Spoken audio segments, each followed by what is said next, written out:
This is the Netherlands, and the only reason this windmill isn't underwater is the 30-kilometre dam at the IJsselmeer. Tocardo have installed tidal turbines in these sluice gates, but even beside a main road, it's not easy to extract them for a service. This is Fred Gardner from Tocardo, and we're in the Netherlands, and we're beside a turbine which is being fixed at the moment. Tell us what's happening behind us here. Well, this morning at 7 o'clock they took the turbine out because we had one of the sensors, the cables, was damaged. So we have to repair the cable and they will put it in. And they're in a bit of a tension actually because in half an hour the door will open and they will flush the water from the IJsselmeer into the sea with a huge speed. And then the turbine should be running to capture the energy. And just because people might not be able to place this who are not familiar with your part of the world, there's a vast, what looks like sea beside us. Just place us, locate us here, please. Well, you're almost in the north point of the Netherlands. North of the Netherlands we have some islands, we call the Wadden Islands. They go all the way to Germany, there's a line of islands. And this used to be the sea, but it was the Southern Sea, and they closed it in 1930. So and these dikes went across?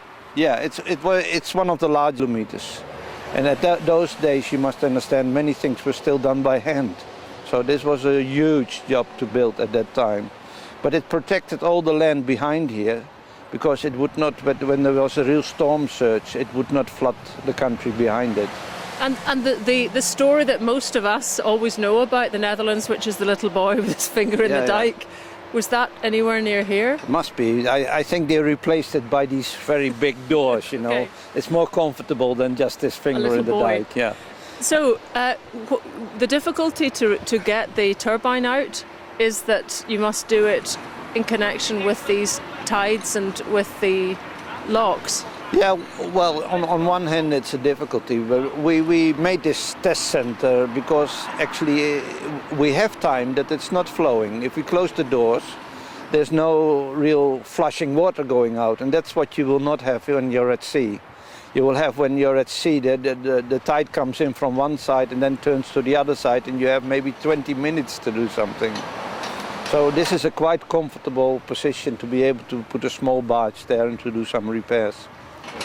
I suppose people might worry, though, that if you're taking your turbine out, it means there's something wrong with it, which is the worry people have about renewable energy, that it's not proven. Well, can I ask you a question back? Do you ever take your car to the garage? I think I know that you have some problems here. You're absolutely right. Why is that? Is the car not driving well, or what is the problem there?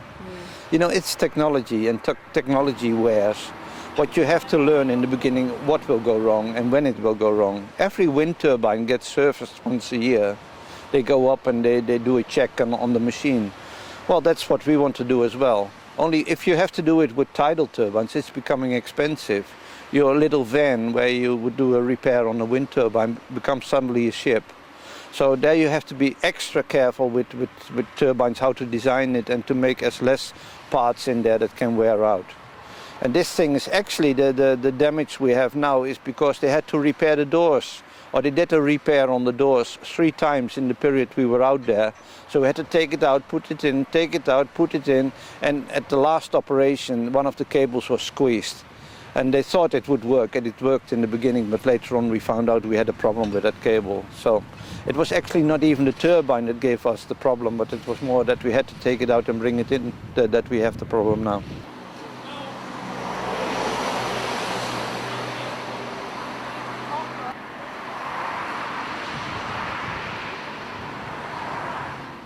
This is amazing to think that this cable, which is a sensor that detects temperature and various indicators, because there was a problem with this, everything you see behind us had to happen to fix this cable.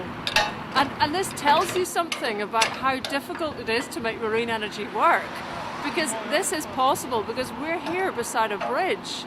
And this makes it easy for us to stand and touch it, to reach it, to film it. If this was at sea, we'd all be bobbing about on 5 boats, and the cost would probably be 5 times higher. So this cable is part of the reason marine energy is taking quite a long time to get right.